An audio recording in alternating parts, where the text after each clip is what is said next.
to Rapid Fire Ethics and Compliance Issues. Our guest today is Scott Sullivan, a former Chief Integrity and Compliance Officer at Newmont Corp, and also a former Chief Ethics and Compliance Officer at Flowserve. And in those roles, Scott seemed to have every challenge that a compliance officer can. An integrity culture reboot, COVID, 2 large acquisitions, and at Flowserve, DOJ, SEC investigations, a DPA, and a major commercial export control self-disclosure. So Scott, that's quite a list. Welcome to the podcast. Thank you. Our question today, our topic, is the role of transparency, and what are integrity boosting moments and what are integrity destroying moments that can sink the ship overnight. And then, because I can't resist, Scott had a compliance moment playing basketball with Dwayne "The Rock" Johnson. So we'll talk about that at the very end. But first, Scott, you ready for some rapid fire? Absolutely. All right. Focusing on ethics and compliance program elements like training, completions, perfecting your policies, and audits is the most important task of a Chief Ethics and Compliance Officer. Well, I'd say no. So I really do believe that strengthening that ethical culture is what brings your E&C program to life versus really having something that exists solely on paper. Good. And then second, does transparency really matter in your ethics and compliance program, and does it move the needle on perceptions of organizational justice? So on that, I'd say an emphatic yes to both. So organizational justice, in my opinion, is really no one gets a pass for misconduct. I look forward to discussing that further. Yeah. And then last, are integrity boosting and integrity destroying moments really that momentous and impactful? So I think done properly, yes. They really can have the power to make or break an organically evolving culture. And last, did you really play basketball with Dwayne "The Rock" Johnson? Yes, I did. It was both a wonderful and a horrible experience at the time. Great. All right, let's deep dive. So we were starting off with transparency and consistency as 2 of the leading ingredients for any successful ethics and compliance program. Walk us through that and what exactly you're talking about there. Yeah, so I think consistent and repeated transparency really breeds trust, and that leads to strong perceptions of organizational justice. I think there's always a challenge in how do you evaluate and how do you manage those things. But when you look at organizational justice, sort of at its base level, it really is, do we do what we say what we do we walk the talk, and hold everyone accountable to the same standard? And then I think really, to me, when you add in consistency with that, that's the necessary element that gives it the supercharge or the boost. So one-time transparency might lead to the oohs and the ahs, almost when a company gets caught red-handed doing something they feel they have to publicize something, whereas consistent transparency demonstrates importance, it demonstrates seriousness, and really equality for all across the organization. And I guess I would sort of close on that in saying, in addition to those, when you talk about regularity and celebration, those are also really important factors that sort of boost things as well.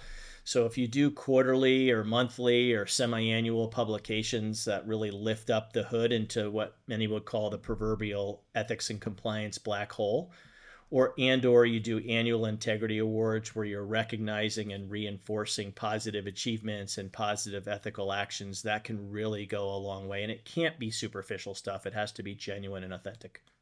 Yeah, and I agree that celebrating the positive as well as being honest about the negative is really important because it helps people model the behavior you want. So tell me more about integrity boosting moments and integrity killing moments. I haven't heard that terminology before.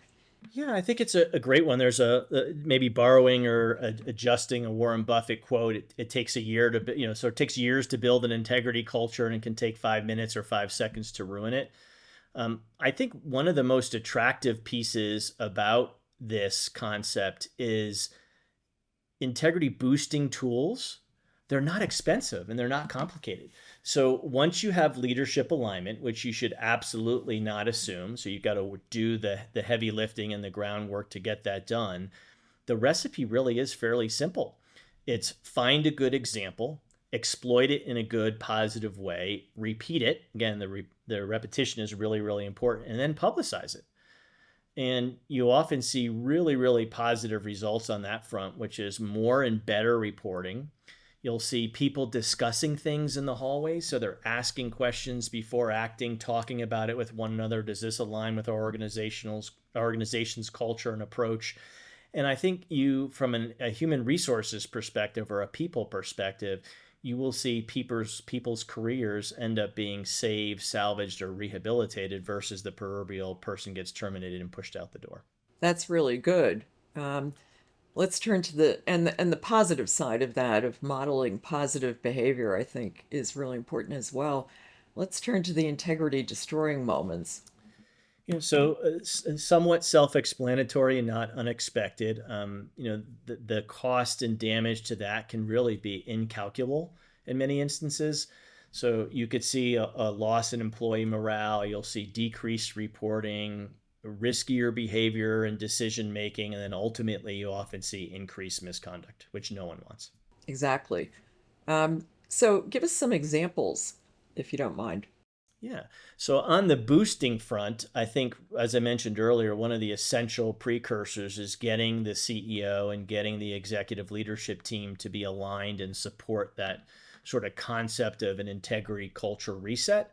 And so really what may happen is you see an organization just muddling along, and there could be various issues that come up. And in some industries, it could be one aspect of a behavior, or it could be conflicts of interest, or it could be corruption. It's really sort of getting the alignment of that leadership team and say, we want to do something different. We no longer want to do wash, rinse, repeat.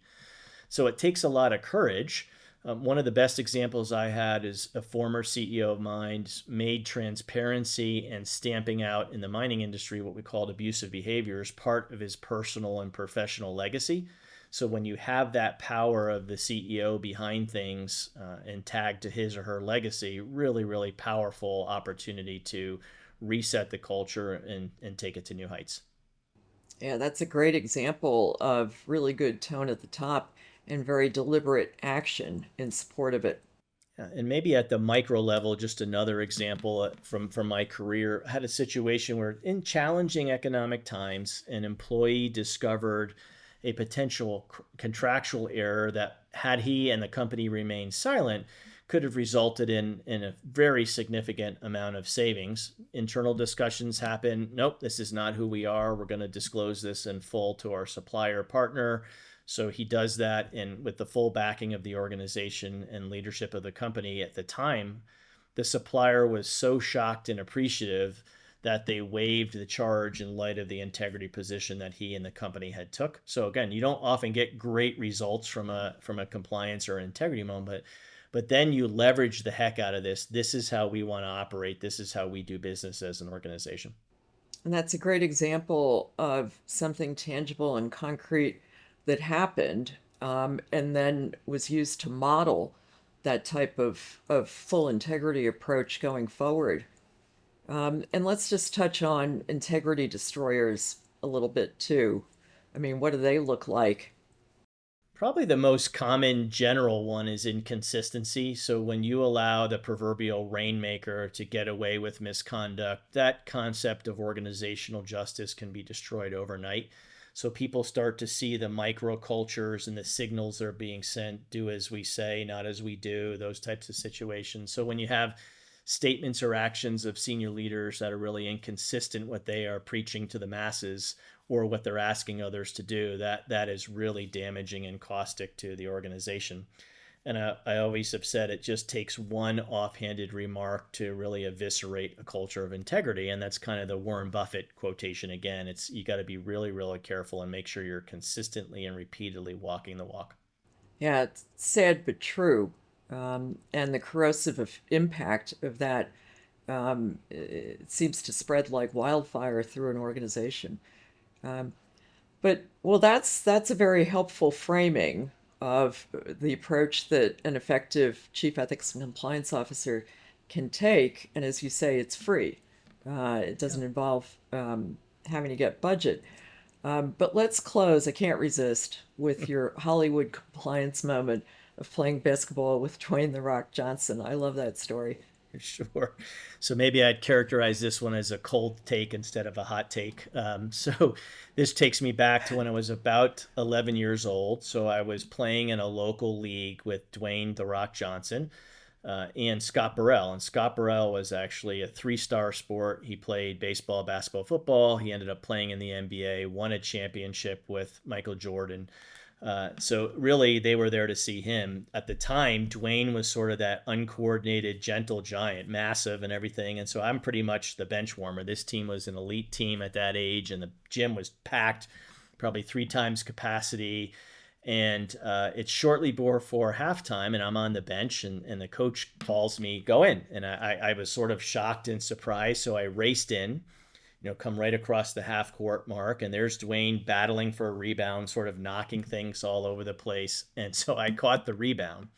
And Susan, I can't tell you, I made the best shot of my life. It was pure Michael Jordan. Legs were extended, hands fully out, nothing but net. The gym erupts. I'm jumping up and down. I caught in the stands my father's eye, just from the corner, and something just seemed off. Well, to my personal horror, I soon realized that I actually shot the ball in the wrong basket and scored 2 points for the opposing team. So you sort of think things can't get worse, right? Well, it ended up being worse because we were monumentally upset. We lost the game by 1 point. And of course, I had scored 2 points for the other team. So perhaps it's a story about resilience in life and getting back up. Yeah, it certainly is, Scott. And saying on a personal level, I think you rebounded extremely well. Thank you. And went on to you're having a great career. Well, thanks so much for coming on the podcast. It's always wonderful to talk to you. And I hope you'll come back. Yeah, absolutely. Thank you.